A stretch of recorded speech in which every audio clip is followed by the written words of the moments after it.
ជំរាបសួរខ្ញុំកូនម៉ាមីជួបខ្ញុំមកចាស់នៅក្នុងវីដេអូថ្មីចានៅក្នុងវីដេអូនេះគឺខ្ញុំសូមធ្វើការកត់សម្គាល់ពីរគូប្រកួតសំខាន់នៅរាត្រីនេះចាគូទី1គឺ FA Cup វគ្គពាក់កណ្ដាលផ្ដាច់ព្រ័ត្ររវាង Crystal Palace ជាមួយនឹង Aston Villa ហើយគូដ៏កក្រៅបំផុតគូទី2នោះគឺ El Clasico វគ្គផ្ដាច់ព្រ័ត្ររវាង Barcelona ជាមួយ Real Madrid ឥឡូវយើងមកមើលពីគូវគ្គពាក់កណ្ដាលផ្ដាច់ព្រ័ត្រ FA Cup ចា Crystal Palace ជាមួយនឹង Aston Villa ការប្រកួតនឹងធ្វើឡើងនាវេលាម៉ោង11:15នាទីយប់នេះគិតមកនៅក្នុងប្រទេសកម្ពុជាទាំងពីរក្រុមនេះយើងដឹងហើយថាសុទ្ធតែមកពីក្របខ័ណ្ឌកំពូល Premier League ដូចគ្នាដូច្នេះការជួបគ្នារបស់ពួកគេគឺញឹកញាប់មែនទែនក៏ប៉ុន្តែបើគិតតែនៅក្នុងរដូវកាលនេះពីប្រកួតនៅ Premier League កន្លងមក Aston Villa មិនដែលអាចយកឈ្នះទៅលើ Crystal Palace បាននោះទេដោយជើងទី1គឺបានត្រឹមតែស្មើហើយជើងទី2គឺ Crystal Palace ដាក់ដល់ទៅ4-1វិញAston Villa មែនទែនទៅគឺជាជាក្រុមមួយដែលគួរឲ្យខ្លាចពេលដែលតទល់ជាមួយនឹងក្រុមធំៗជាពិសេសនៅ Champions League យើងឃើញហើយថា Aston Villa មានកម្រិតប៉ុណ្ណាក៏ប៉ុន្តែពេលដែលជួប Crystal Palace គឺថាមិនដែលអាចយកឈ្នះបាននោះទេនៅក្នុង4ប្រកួតចុងក្រោយមកនេះក៏ប៉ុន្តែបើតាមប្រវត្តិជួបគ្នានៅ FA Cup វិញក្រុមទាំងពីរគឺជួបគ្នាបាន3ដងនៅ FA Cup ដោយទាំង3ដងនោះគឺ Aston Villa ជាអ្នកទម្លាក់ Crystal Palace ទាំងអស់តែម្ដងលើកចុងក្រោយគេជួបគ្នានៅជុំទី5 FA Cup កាលពីរដូវកាល2009-2010ហើយពេលនោះគឺ Aston Villa ជាអ្នកឈ្នះជាអ្នកឡើងអញ្ចឹងសម្រាប់នៅក្នុងឆ្នាំ2025នេះគឺជាលើកដំបូងហើយសម្រាប់ Aston Villa ក្នុងការបានឡើងមកដល់វគ្គពាក់កណ្ដាលផ្ដាច់ព្រ័ត្រ FA Cup គិតតាំងពីរដូវកាល2014-2015ចាគិតវារឿងយូរដែរពី2014-2015ហើយទៅបានឡើងដល់វគ្គពាក់កណ្ដាលផ្ដាច់ព្រ័ត្រដោយការពី10ឆ្នាំមុននោះគឺ Aston Villa បានឈ្នះ Liverpool នៅក្នុងវគ្គពាក់កណ្ដាលផ្ដាច់ព្រ័ត្រហើយឡើងទៅវគ្គផ្ដាច់ព្រ័ត្រក៏ប៉ុន្តែបានលើកពាននោះទេដោយសារតែពេលនោះគឺឡើងទៅផ្ដាច់ព្រ័ត្រហើយជួប Arsenal ចំពោះ Crystal Palace វិញនេះគឺជា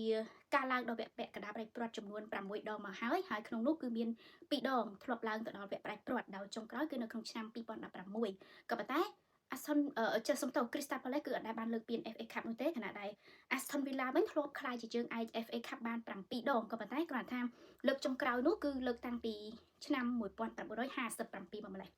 ដូច្នេះចំពោះក្រុមទាំងពីរនេះបើគិតតាមបច្ចុប្បន្នភាពឃើញថា Crystal Palace ហាក់ដូចជាមានប្រៀបជាងក៏ប៉ុន្តែបើគិតតាមអតីតកាលនោះគឺថា Aston Villa មានប្រវត្តិក្រាស់ក្រែលជាងសម្រាប់ខ្ញុំជឿជាក់ថា Aston Villa នឹងអាចឡើងដល់វគ្គផ្ដាច់ព្រ័ត្របានដូច្នេះគូនេះខ្ញុំសូមយក Aston Villa ឥឡូវយើងងាកមកនិយាយអំពីគូពិសេសគឺ Copa del Rey វគ្គផ្ដាច់ព្រ័ត្ររវាង Barcelona ជាមួយនឹង Real Madrid ដែលការប្រកួតនឹងធ្វើឡើងនាវេលាម៉ោង3រំលងអាធ្រាត្រគិតមកនៅក្នុងប្រទេសកម្ពុជាដោយការប្រកួតមិនទាន់បានបញ្ចប់ដើមផងក៏មានរឿងចម្រូងចម្រាសដោយ Real Madrid ហ្នឹងគឺចង់ធ្វើកតកម្មមិនចូលលេងព្រោះតែមិនពេញចិត្តទៅនឹងការដាក់អាញាកណ្ដាលកាត់សេចក្តីនៅក្នុងវគ្គផ្ដាច់ព្រ័ត្រអីចឹងជាដើមចឹងមានន័យថាការប្រកួតវគ្គផ្ដាច់ព្រ័ត្រនេះនឹងកាន់តែពុះកញ្ជ្រោលកាន់តែល្អមើលថែមទៀតបើចឹងគិតនៅក្នុងរដូវកាល2024-2025នេះក្រុមរួមលីក La Liga ទាំងពីរធ្លាប់ជួបគ្នា2ដងរួចមកហើយដោយទាំង2ដងគឺ Barcelona បានឈ្នះក្នុងលទ្ធផលដល់ទៅ9-2នៅ La Liga ជើងទី1 Barcelona ចូលឈ្នះ4-0លើ Real Madrid ហើយនៅ Super Cup វគ្គផ្ដាច់ព្រ័ត្រកាលពីខែមករាកន្លងទៅនោះគឺ Barcelona បានឈ្នះ Real Madrid ក្នុងលទ្ធផល5-2នៅក្នុងប្រវត្តិ Copa del Rey ដែលមានជំនួប El Clasico នៅវគ្គផ្ដាច់ព្រ័ត្របែបនេះវិញគឺកើតឡើងតែ7ដងនោះទេក្នុងរយៈពេល122ឆ្នាំតាំងពីបានបង្កើតឡើងកាលពីឆ្នាំ1903ក្នុង7ដង Real Madrid ឈ្នះបាន5ហើយ Barcelona ឈ្នះបាន2ចា El Clasico Copa del Rey វគ្គផ្ដាច់ព្រ័ត្រចុងក្រោយនៅក្នុងឆ្នាំ2014កាលនោះគឺ Real Madrid ជាអ្នកឈ្នះជាអ្នកលើកពានប៉ុន្តែបើគិតពីប្រវត្តិក្រុមលើកពានរង្វាន់មួយនេះបានច្រើនជាងគេវិញគឺ Barcelona ដែលជាជើងឯករហូតដល់ទៅ31សម័យកាលហើយលើកចុងក្រោយគឺលើកពាននៅក្នុងឆ្នាំ2021ខណៈដែល Real Madrid គឺជាជើងឯក20សម័យកាលលើកពាននេះលើកចុងក្រោយនៅក្នុងឆ្នាំ2023ស្ថានភាពក្រុមទាំងពីរនេះអាចនិយាយបានថាកំពុងតែប្រជែងគ្នាខ្លាំងមែនទែននៅ La Liga ក៏ប៉ុន្តែបើនៅពានអឺរ៉ុបវិញគឺថា Real Madrid អត់មានរវល់អីទៀតទេខណៈដែល Barcelona ហ្នឹងគឺត្រូវបន្តឡើងទៅដល់វគ្គពាក់កណ្ដាលផ្ដាច់ព្រ័ត្រទៀតចំពោះរឿងកីឡាករទាំងពីរក្រុមគឺថាមានម៉ាស៊ីនរកគ្រាប់បាល់ពិសេសរៀងៗខ្លួនមិនលើសខ្វះគ្នានោះទេទាំងខាងប្រយុទ្ធបម្រើក៏ដូចជាខាងការពារដូច្នេះជំនួបនេះពិតជាពិបាកទូទាញមែនទែនហើយយើងមើលឃើញថា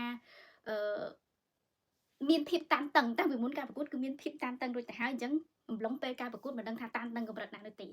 ប៉ុន្តែបើសម្រាប់ខ្ញុំវិញខ្ញុំនៅតែមើលឃើញថា Barcelona មានប្រៀបច្រើនជាងដូច្នេះបើសិនជាឲ្យខ្ញុំជ្រើសរើសទស្សទាយយករវាង Barcelona និង Real Madrid ខ្ញុំនិយាយទៅខ្ញុំអត់មាន fan ក្រុមមួយណានោះទេក៏ប៉ុន្តែតាមអ្វីដែលខ្ញុំមើលឃើញជាក់ស្ដែងហ្នឹងគឺការគិតរបស់ខ្ញុំគិតថា Barcelona មានប្រៀបច្រើនជាងនៅក្នុងការប្រកួតនេះហើយខ្ញុំគិតថា Barcelona